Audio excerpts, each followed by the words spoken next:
আমি এতিয়া station house officer হিচাপে লগ ইন কৰি পেলাই চাম। ইয়াতে মই ডিপাৰ্টমেণ্ট চিলেক্ট কৰিম, পুলিচ। ইউজাৰ নেম মোৰ আগৰ পৰা এটা দিয়া আছিলে, সেই ইউজাৰ নেমটো মই টাইপ কৰিম আৰু পাছৱৰ্ডটো যেনেকৈ দিয়া আছিলে মই পাছৱৰ্ডটো ইয়াত টাইপ কৰি দিম।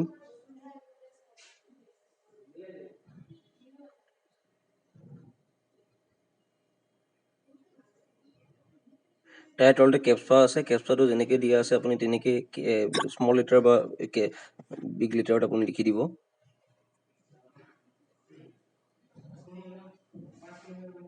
লগ ইন কৰি দিব। লগ ইন কৰাৰ পিছত আপুনি ইণ্টাৰফেচখন দেখিব ষ্টেচন হাউচ অফিচাৰৰ। ইয়াতে চাৰ্টত ৰিপ্ৰেজেণ্টেশ্যন দিয়া আছে যে এক্সিডেণ্ট কিমান হৈছিলে আৰু আজিৰ ডেটত আৱাৰ্ছৰ ভিতৰত কিমান কিমান এক্সিডেণ্ট হৈছে।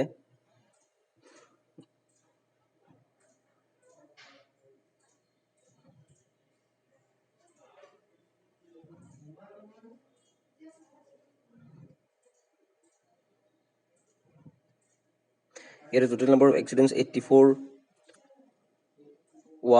এইটো আজিৰ কাৰণে দেখাইছে। এক্সিডেণ্ট 1 হৈছে fatal 0%, grievous 0%, simple injury, hospitalisation, non hospitalised গোটেইখিনি দেখাই দিব আপোনাক গ্ৰাফিকেলি। এইটো আপুনি 3 মান্থছলৈকে আপুনি চাব পাৰে, 3 মান্থছলৈকে কিমান কিমান কি ষ্টেটিষ্টিক্সটো কিমান আছিলে। Total number of persons involve 184 হৈ গৈছে, ইনজৰ্ড 176, ডেড 8 হয়।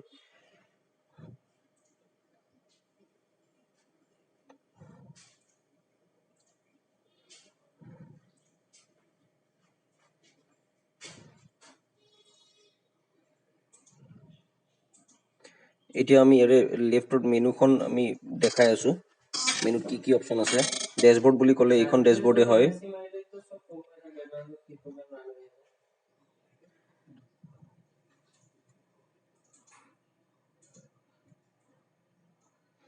তাৰপিছত আমি প্ৰফাইল চেক কৰিম।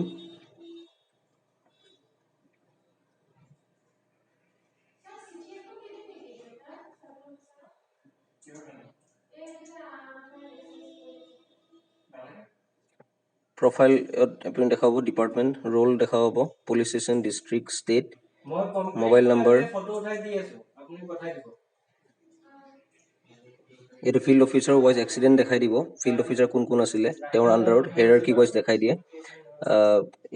ASFED আছে, এওঁ আছে ফিল্ড অফিচাৰ, আৰু এটা এওঁ আছে। হস্পিটেলছ তেওঁৰ আণ্ডাৰত কোনখিনি আছে সেইখিনি দেখাই দিব।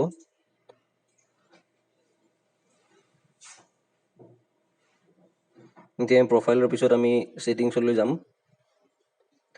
ছেটিংছত আমি লেংগুৱেজ চিলেক্ট কৰিব পাৰোঁ। ইয়াতে ইংলিছ আছে ডিফল্টত, আপুনি বেলেগ বেলেগ লেংগুৱেজো চিলেক্ট কৰিব পাৰে। এইকেইটা আছে লেংগুৱেজৰ অপশ্যনছ।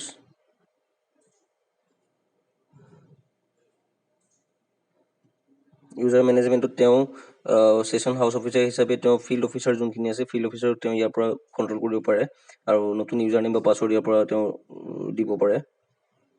ষ্টেচন ইনফৰমেশ্যনটো আহি যাব, এড্ৰেছ ক'ত হয়, NCRB code, district, state, email, landline আৰু জিঅ' লোকেশ্যনটো আহি যাব।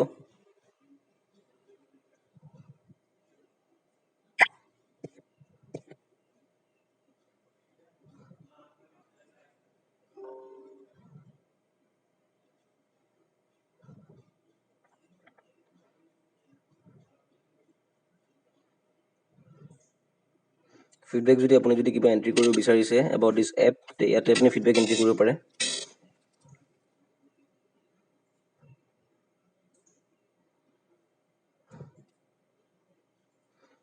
আইৰেডৰ আপোনাৰ ভাৰ্চনটো দেখাই দিব, লেটেষ্ট ভাৰ্চনটো ইউজ হৈ আছে এতিয়া, তাতে কি কি চেঞ্জ আনিছে সেইখিনি দেখাই দিব। আইৰেডৰ হেল্পলাইন নাম্বাৰটো আছে আপোনাৰ ইয়াতে।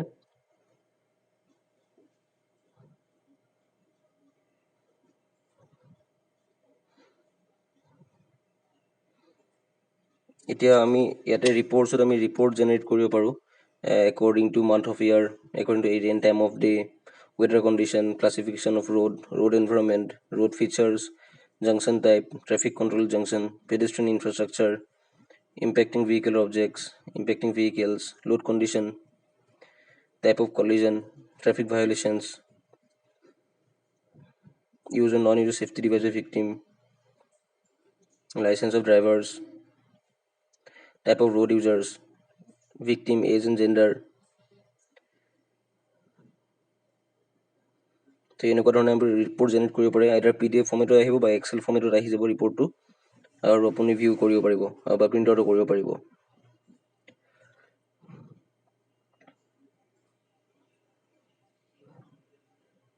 আৰু বেলেগ ৰিপৰ্ট যোনখিনি আছে ডিষ্ট্ৰিক্ট ৱাইজ ৰিপৰ্ট ওলাব পাৰে, district wise MVI inspection details ওলাব পাৰে, RTO DMT wise motor vehicle inspection, accident classification, time of the day, road classification, traffic violation, cause of the accident, different কেটেগৰিজৰ আহিব পাৰে, ভায়োলেশ্যন নেশ্যনেল হাইৱেজ, অকাৰ্ড national different categories and road users.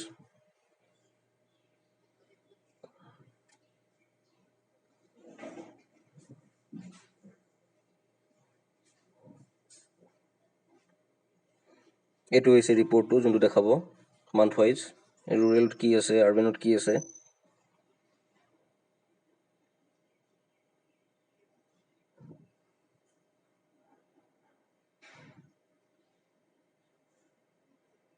ইয়াৰ পৰা PDF generate কৰিব পাৰে বা Excel seat generate কৰিব পাৰে।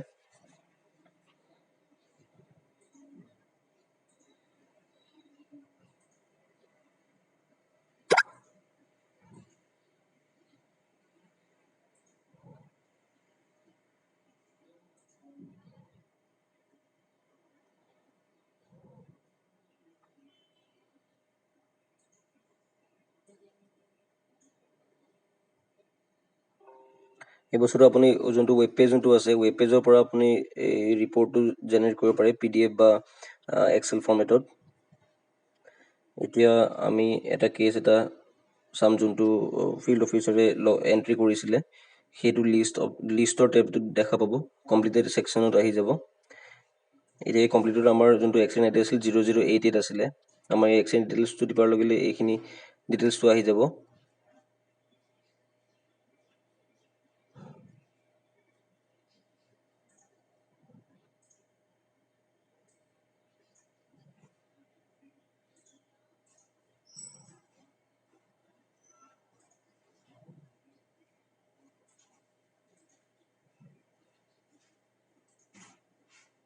এতিয়া ভেহিকেল ড্ৰাইভাৰ বা পেচেঞ্জাৰ ডিটেইলছ যোনখিনি ফিল্ড অফিচাৰে এণ্ট্ৰি কৰিছিলে এইখিনি গোটেইখিনি ডিটেইলছ আপুনি পাই যাব।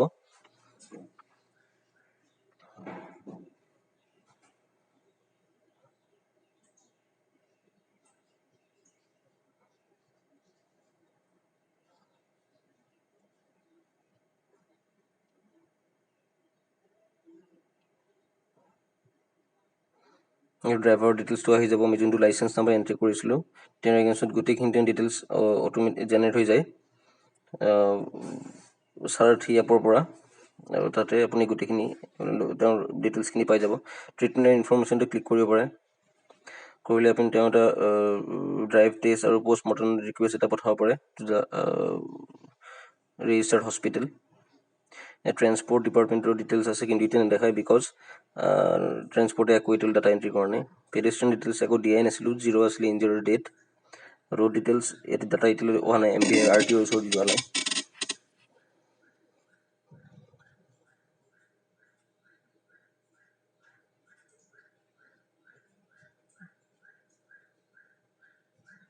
আপুনি এইটো মুভ টু পেণ্ডিঙো কৰিব পাৰে। মুভ টু পেণ্ডিং যদি কৰে তেতিয়াহ'লে এইটো আকৌ ফিল্ড অফিচাৰলৈ গুচি যাব তেওঁৰ পেণ্ডিং লিষ্টত, আৰু যদি কিবা যদি ডাটা যদি আকৌ এডিট কৰিব লগা আছিল ফ্ৰম দ্য ফিল্ড অফিচাৰ, তেতিয়া তেওঁ কৰিব পাৰি ইয়াৰ পৰা।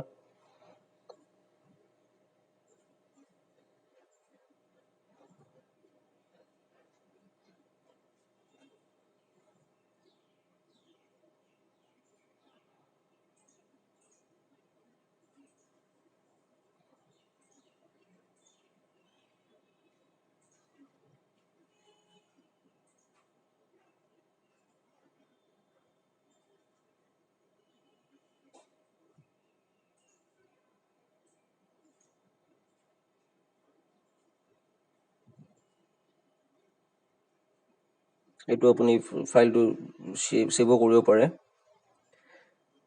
এতিয়া আমি লিষ্টত যাম, লিষ্টত গৈ পেলাই কমপ্লিটেড ছেকশ্যনত আমি এক্সিডেণ্টটো ID টো চাম।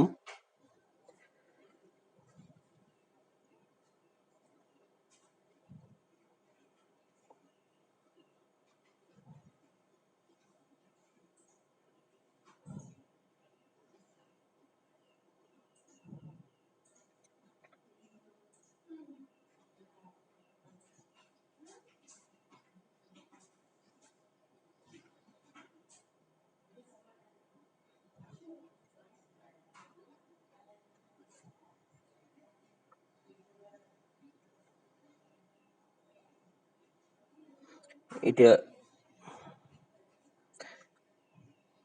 আমি ডিটেইলছখিনি এড কৰিলোঁ তাতে। এতিয়া আমি ৰোড ডিটেইলছৰ কাৰণে হাইৱে ৰিকুৱেষ্ট পঠাম। হাইৱে ৰিকুৱেষ্টত আমাৰ RTO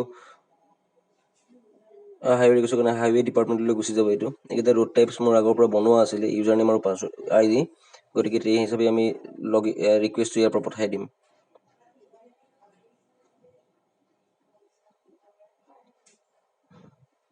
ইয়াতে আমি জইণ্ট ইনস্পেকশ্যন ৰিপৰ্ট জেনেৰেট কৰিব পাৰোঁ।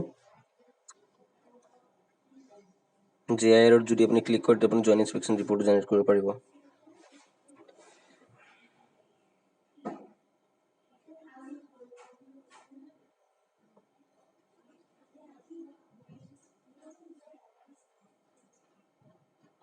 এইটো কেতিয়াবা অলপ এৰৰ দেখাব পাৰে, কিন্তু ট্ৰাবল শ্বুট কৰিলে বস্তু ঠিক হৈ যায়।